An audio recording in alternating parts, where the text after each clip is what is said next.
Hey, welcome back, guys, to the Balls for Life podcast. We appreciate you joining us today. And obviously, what's on everybody's mind, just the biggest game of the year so far, Bob.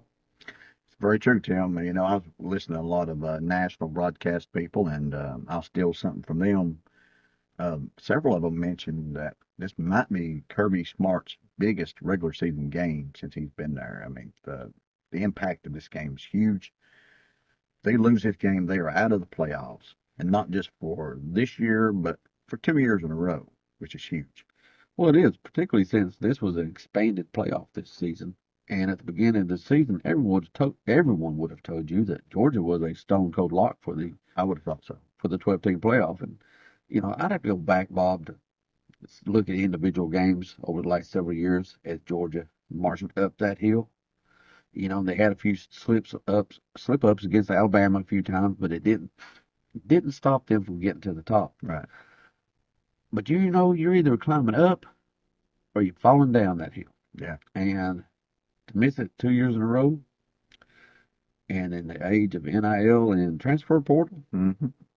It's big. I'd be a little concerned if I was It would Georgia. be, yeah.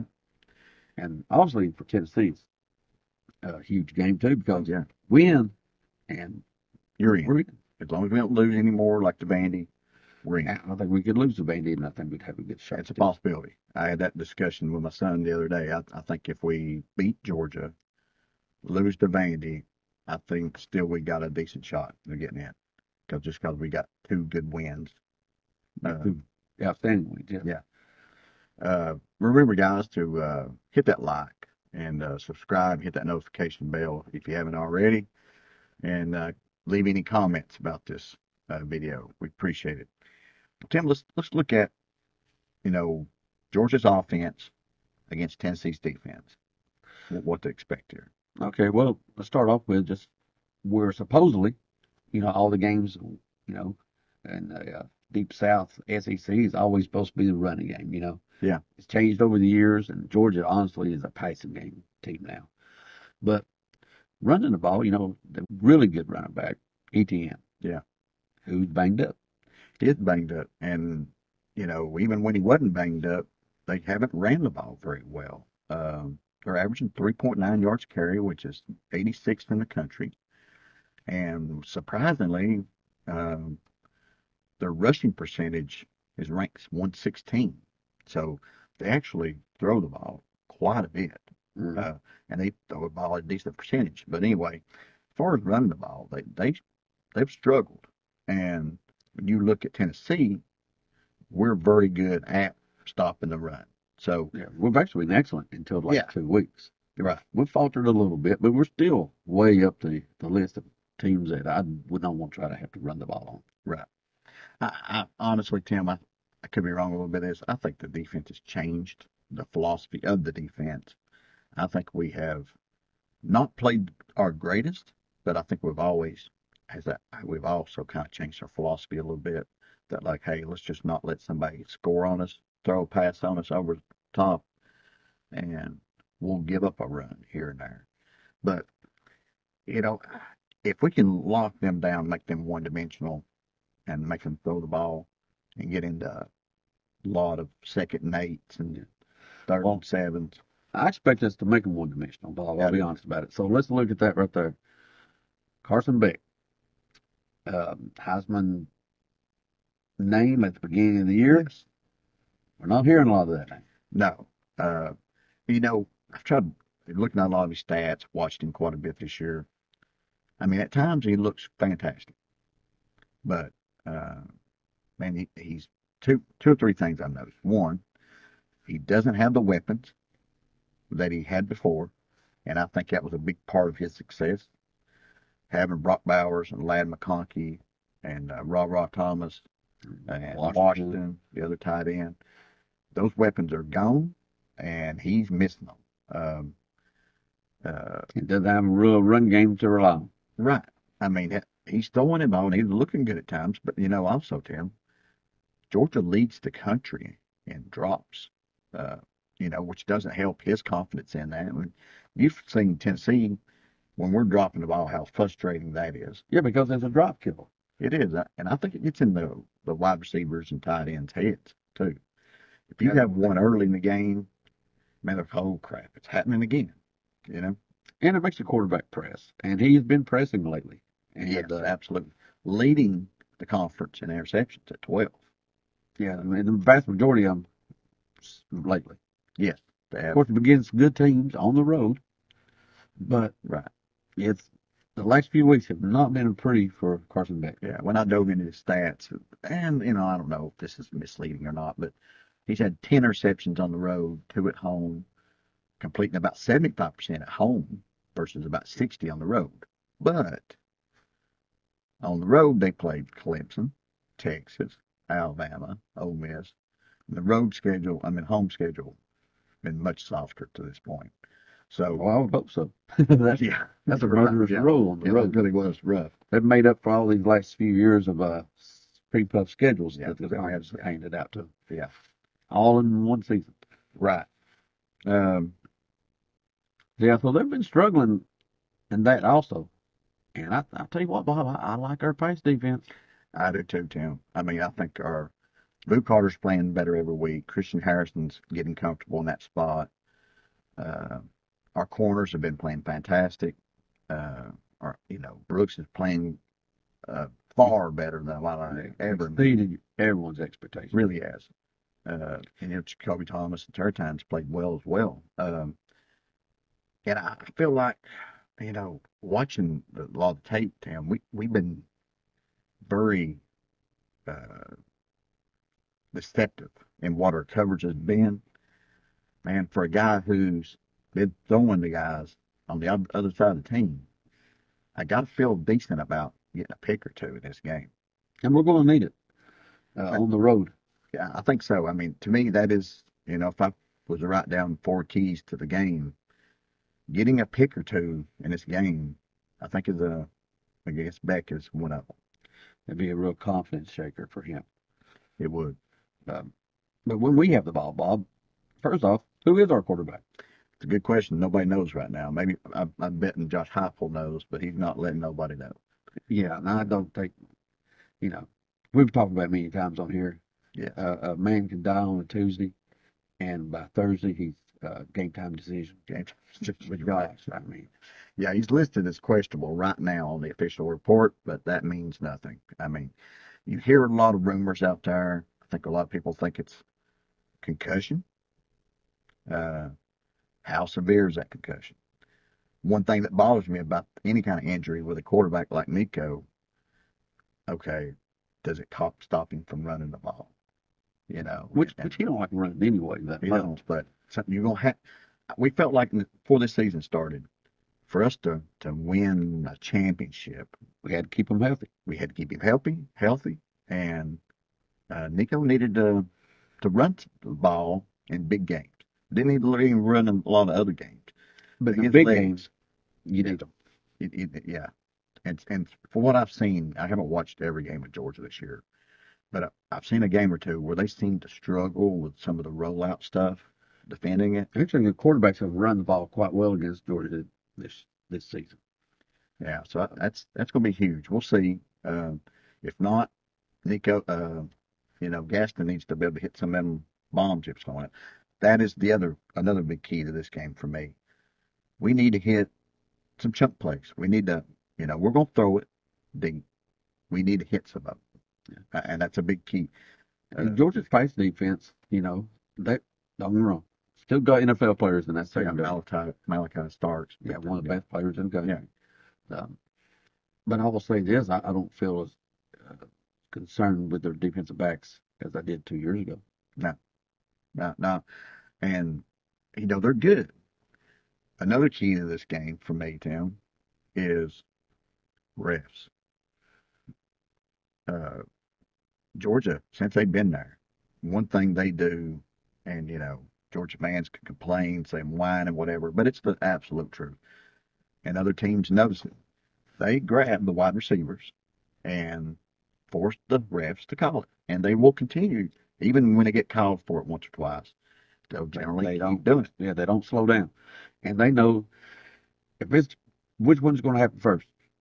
Georgia DB's not holding or refs not throwing the flags. Well, I can tell you right now which one's going to happen first. Yeah. I mean, it's a smart way to play football, honestly. I mean, Basketball coaches do it all the time. yeah. I You know, mean, foul every play, the refs are not going to call it. you tell me I can hold that wide receiver every play and get 3 defensive holding calls on me the whole game, I'm going to do it every time. Mm-hmm. Absolutely. The reward is better than the penalty. Agreed. But what about on the other side, Tim? You mean rushing side? Yeah, right. Well, obviously, Dylan's having a fantastic year. Yeah, he is. Fantastic year. But, we've not run the ball against this Georgia team at all over the last 2 or 3 years. And Georgia's rush defense is still a solid piece. I mean, this defense has taken a step back from what we've seen. Right. I think you may have the where their stats are here in just a second, Bob. But it's evident to the eye also. Well, I mean, when I'm looking at Georgia's defense, I went down the board, was looking at about every type of stat I could find on, and they were about fourth to sixth in the conference at just about every single stat out there.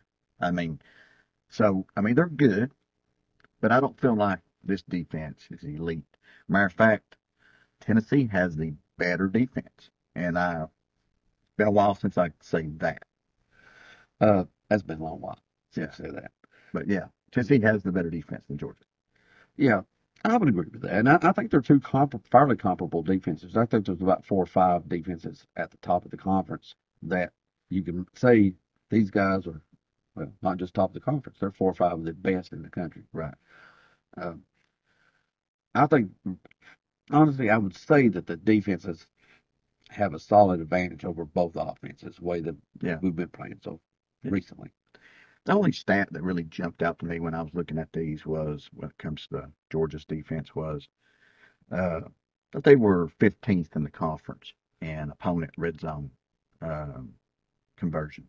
So they seemed to let the team score. Now, when I went and looked to see if it was TD percentage or field goal percentage, their TD percentage is pretty good. They don't allow a lot of touchdowns, but they allow a lot of field goals. So I think you said before we need Mississippi State Max Gilbert, not Kentucky Max Gilbert. Max Gilbert's going to be huge in this game. Yeah. And I tell you what, wouldn't hurt my feelings at all if we don't even need to get Gilbert out there and we can punch 1 or 2 in. Yeah, and that's another key to this game, man. We need to hit some deep ones. We do. A keep score would be fantastic. I mean, we need to run the ball in order to keep them honest, and that's a key to just to keep going and not being predictable, so that we can not get our quarterbacks killed on 3rd and 8, type situation.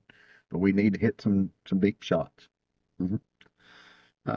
Do you have a prediction in this game, Bob, or do you want to? I know you've got a couple of games you want to talk about. Give me the Greek here. All right, I'm gonna give you some picks here, guys. And then take the kids' school lunch money, whatever, and put your kids' college funds in there. Roll it over. Get your mortgage on your house. Let's go with it here. I will say this though, Bob. What's that? If anybody's going to put their kids' college funds on your picks, then if their kids ain't no more smarter, isn't any smarter than they are, they're not going to need them anymore. Sure, that's true. All right, let's go with it here, and I'll give you my score prediction of the Tennessee game afterwards here. But I'm actually going to give you a parlay here, Tim. I'll give you a 3-game parlay to bet the house on. Lay it on me, boy. All right, it's all on the Tennessee game. Oh, okay. All right. Number 1, I would go under on the Tennessee-Georgia half at 24.5 points. Tennessee can't seem to score in the first half. Georgia struggles in the first half as well. To me, that one almost seems like a lock. And I would also say on that same, to bet the under at 48.5. I mean, Tennessee's not allowed anybody over 20 points. I think there's a good chance we continue that this week. Yeah, I think so. And I don't know, if we could score 20, Yeah, I'm not sure we can score 20, but we're going to get to 48.5. I think that's a pretty good one. And on that third stage of the thing is that, as of when I looked at it a little while ago, Tennessee was getting 10.5. That spread has fluctuated a lot this week. But at 10.5, I would absolutely take Tennessee plus 10.5 points. That's on that 1 point there from 9.5 to 10.5 is pretty huge. Yeah, pretty massive, I would say.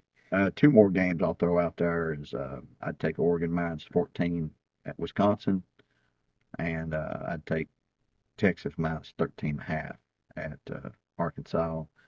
And I'm struggling to remember who Colorado plays, but I would probably take Colorado in the points, minus the points on that one. I'm really struggling to remember who they play right at the moment. But as far as tell me your Georgia-Tennessee prediction, Tim.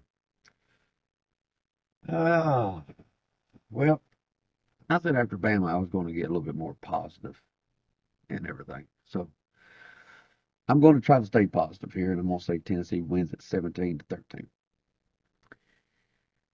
I'm going to go Tennessee 20-17. I think 20-17. I think it's a very close game. I think it's a low-scoring game under 40 points. I could be wrong, but I think it's right around that area.